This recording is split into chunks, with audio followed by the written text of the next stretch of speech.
लेकिन ये जो दीपक त्यागी जो अपने आप को यति नरसिंहानंद सरस्वती बतलाता है, ये वही दीपक त्यागी है जिसके घर के अंदर उसके दादा उसके बाप कांग्रेस के पदाधिकारी रहे हैं। आज जिस कांग्रेस को ये पानी पी पी कर गाली देता है, उसी कांग्रेस के पैसे से इस भड़वे ने विदेश जाकर पढ़ाई की, विदेशों में अय्याशियां की और वापस आने के बाद जब कुछ कर न पाया, सोचिए इतनी बड़ी बड़ी डिग्री होने के बावजूद ये भिखमंगा हिंदुओं को बेवकूफ बनाकर और भोसड़ी के यति नरसिंहानंद सरस्वती, जो भी तेरा नाम है, इतना भोसड़ी वाला नाम है, तेरा समझ में नहीं आता है। तो सुन बेटा, तू इस्लाम खत्म कर देगा। अबे तो गाजियाबाद से तू केवल 4 आज तक कितने मुसलमानों को मारा है बेटा तूने? और तेरे साथ जितने ये चेले चपाटे घूमते उन तमाम लोगों से पूछना चाहता हूँ, आज तक कितने मुसलमानों का तुमने उखाड़ लिया है बताओ? आज तक कितने मुसलमानों का तुमने न करा लिया है बताओ? नमस्कार दोस्तों, मैं विनय दुबे मुंबई से।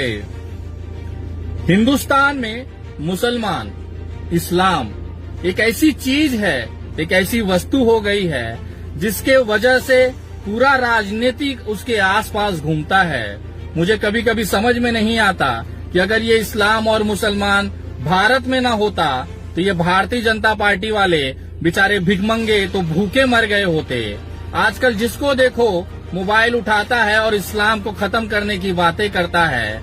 एक भड़वा अभी ताजा ताजा पैदा हुआ है जो अपने आप को हिंदू मंदिर का महंत कहता है, लेकिन उसकी वास्तविकता आज मैं आपको बताता हूँ और एक खास तोहफा उसके लिए मैंने बनाया है जिसकी घोषणा मैं इस वीडियो में करने जा रहा हूँ। तो कृपया पूरी वीडियो जरूर देखें और उन भड़वों तक, खास तौर पे गाजियाबाद के उन भड़वों तक जरूर पहुंचाएं, क्योंकि उनका बाप विनय दुबे अब उस भड़वे को दीपक त्यागी, अरे दीपक त्यागी तो आप जानते नहीं होंगे, उसका जो असली नाम आप जानते हैं वो है यति सरस्वती, वो जो भी नंद है, बकचोद नंद, उसको हम उठा के अब लाने वाले हैं, क्योंकि आज उसको एक तोहफा मैंने भेजा है। आशा करता हूं बहुत जल्द आप लोगों को पता चल जाएगा। लेकिन ये जो दीपक त्यागी जो अपने आप को यति नरसिंहानंद सरस्वती बतलाता है, ये वही दीपक त्यागी है जिसके घर के अंदर उसके दादा उसके बाप कांग्रेस के पदाधिकारी रहे हैं। आज जिस कांग्रेस को ये पानी पी पी कर गाली देता है, उसी कांग्रेस के पैसे से इस भड़वे ने विदेश जाकर पढ़ाई की, विदेशों में अय्याशियां की और वापस आने के बाद जब कुछ कर न पाया, सोचिए इतनी बड़ी बड़ी डिग्री होने के बावजूद ये भिखमंगा हिंदुओं को बेवकूफ बनाकर महंत बनकर उन्हें लूटता है। लूटता कैसे है सोचिए। पूरी जिंदगी इसके घर पर ये जो निवाला खाता था वो कांग्रेस का था, क्योंकि इसके दादा इसके बाप कांग्रेस की कमेटी में पदाधिकारी थे। और आज यही भड़वा उसी कांग्रेस को गाली देता है जिसकी पूरी जिंदगी इसने रोटी खाई है। यहाँ तक तो ठीक था, ये खुद भी भोसड़ी वाला समाजवादी पार्टी के कोई पद पर रह के अपने गाजियाबाद में त्यागी समाज को एकजुट करता था, और उसने देखा कि ये सब बकचोदी करके कुछ होने वाला नहीं है। इसकी औकात, भले ये विदेश में पढ़ा था, लेकिन इसकी औकात एक साधारण सी नौकरी करने की नहीं थी। तो इसे समझ में आया कि देश में अब हिंदुत्व का नारा चल रहा है, तो चलिए हिंदुओं को ही बेवकूफ बनाया जाए। अगर कोई कुत्ता सड़क पर, खुजली वाला कोई कुत्ता, सड़ा हुआ कोई कुत्ता मुसलमान की तरफ मुंह करके भौंक भी दे, तो ये जो भारतीय जनता पार्टी के अंधभक्त हैं और सो कॉल्ड अपने आप को हिंदू के ठेकेदार समझते हैं, ये उस कुत्ते को अपना बाप घोषित कर देंगे। उसका डीएम ऑफिस में जाके सर्टिफिकेट बना लेंगे कि ये जो कुत्ता है इसने मुसलमान को भौंका है, आज से यही मेरा बाप है। ये ले जाके अपनी माँ से मिला देंगे कि मम्मा ये देखो हमारे नए बाप आए हैं, इसका स्वागत किया जाए। ये इसलिए मैं कह रहा हूँ कि ये भोसड़ी वालों का कोई जात धर्म और दीन धर्म नहीं होता है। जो भी मुसलमानों को गाली दे देगा, ये उसे अपने कंधे पे बिठा के अपना बाप बना के घोषित करके पूरा ब्रह्मांड घूमेंगे। आज से कुछ दिन पहले दिल्ली दंगा कराने वाले कपिल मिश्रा इनके बाप हुआ करते थे। आज ये दीपक त्यागी नाम का नया भड़वा जो आया है वो इनका बाप बन के घूमे पड़ा है। और भोसड़ी के यति नरसिंहानंद सरस्वती, जो भी तेरा नाम है, इतना भोसड़ी वाला नाम है, तेरा समझ में नहीं आता है। तो सुन बेटा, तू इस्लाम खत्म कर देगा। अबे तो गाजियाबाद से तू केवल 4 आज तक कितने मुसलमानों को मारा है बेटा तूने? और तेरे साथ जितने ये चेले चपाटे घूमते उन तमाम लोगों से पूछना चाहता हूँ, आज तक कितने मुसलमानों का तुमने उखाड़ लिया है बताओ? आज तक कितने मुसलमानों का तुमने न करा लिया है बताओ? उनका कुछ उखाड़ न पाए और चले हो देश से इस्लाम खत्म करने, विश्व से इस्लाम खत्म करने, उनके जीवन का मकसद हो गया है। ये बकवास सुन के न कुछ वो हिंदू जो भारतीय जनता पार्टी के तलवे चाटते हैं ना, वो खुश होते होंगे। ये भारत का नागरिक खुश नहीं होता ये चीजों को, क्योंकि बचपन से ये देश की आत्मा जो रही है वो सेक्युलरिज्म रही है, धर्म निरपेक्षता रही है, पंथ निरपेक्षता रही है। यहाँ पे हिंदू, मुस्लिम, सिख, ईसाई सारे लोग एक साथ रहते हैं और भाई भाई हैं। तुम चाहे जितना भौंक ले, तुम्हारा हश्र जो है ना वही होने वाला है जो एक पागल कुत्ते का होता है। उसको उठा के पिंजड़े में डालेंगे और वहां तू भौंकते रहे दिन भर, कोई दिक्कत नहीं है। और दूसरी सबसे गजब की चीज बताना चाहता हूँ, ये दीपक त्यागी के ऊपर राष्ट्रीय कानून, सुरक्षा कानून की मांग हमने माननीय बॉम्बे हाई कोर्ट से की है, मुंबई उच्च न्यायालय से की है और उस पर बहुत जल्द सुनवाई होने वाली है।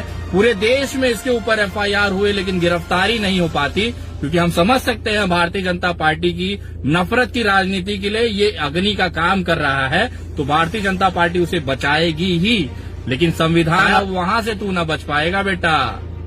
और तेरे जितने चेले चपाटे हैं ना जो कहते हैं खून की नदियां बहा देंगे, तो हमें अब देखना है तुम्हारी औकात कि कितनी खून की नदियां बहेगी जब इस बाबा को, दीपक त्यागी का, उनका जो कॉलर पकड़कर घसीटते हुए जेल में डाला जाएगा। हम देखना चाहते हैं कितनी खून की नदियां तुम बहाओगे। तुम्हारी औकात है? संविधान से बड़े हो तुम, कानून से बड़े हो तुम। और उन तमाम लोगों से पूछना चाहता हूं जो इनको संरक्षण देते हैं कि आपने अपने बाप की बपौती समझ रखा है देश को। ये देश चलेगा संविधान से, किसी के बाप की औकात नहीं है इस यतीनंद भड़वा दीपक त्यागी को जेल में डालने से रोक सके। और अब इसके ऊपर रासुका लगाया जाएगा, वो भी महाराष्ट्र में। हमने याचिका दाखिल की है और हमने आज तक जितनी भी याचिकाएं दाखिल की है वो सारी की सारी सफल रही हैं। बहुत जल्द इस भड़वे को घसीटते हुए महाराष्ट्र लाया जाएगा और इसे धर्म निरपेक्षता का, वो मोहब्बत करने का पाठ सिखाया जाएगा। अगर उसके बावजूद भी ये सुधरा नहीं तो ये महाराष्ट्र है। यहाँ पिछवाड़े झाड़ू डालकर ना मोर बना के नाचाया जाता है, मोर। और अब इस बाबा का नंबर है, ये जो ढोंगी बाबा है ना, ये ठीक वैसा ही है जैसे आसाराम थे और राम रहीम थे। इन्होंने केवल भावनाओं से खेला और अपनी तिजोरियां भरी। इनको लगता है कि हर कोई नागरिक बेवकूफ होगा, इनके चंगुलों में फंस जाएगा, तो हर कोई यहाँ पे क्या नहीं है। तुम बनाते होंगे किसी को, लेकिन अब नहीं बनेगा कोई भी यहाँ पर। तो अब तेरा नंबर आ गया है बेटा। खूबसूरत से जितना दिन खा पी सकता है खा ले, संवैधानिक तरीके से। ना तुझे गाली देंगे, ना तुझे मारेंगे, ना तुझे कुछ ना करेंगे।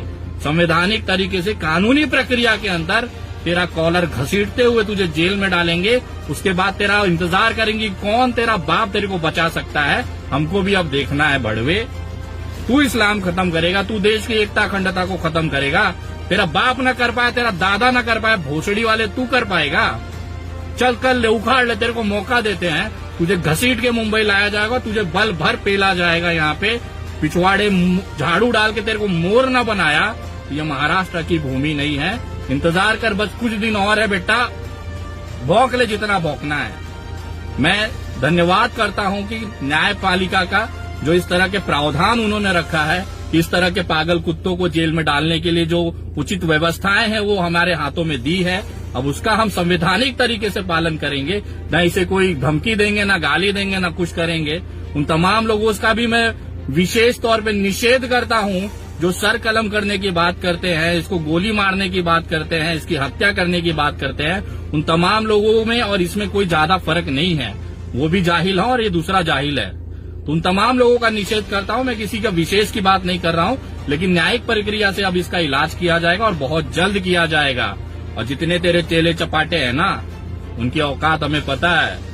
और तू भौंक जितना भौंक सकता है बेटा, तेरा टाइम आ गया। जय हिंद, जय महाराष्ट्र।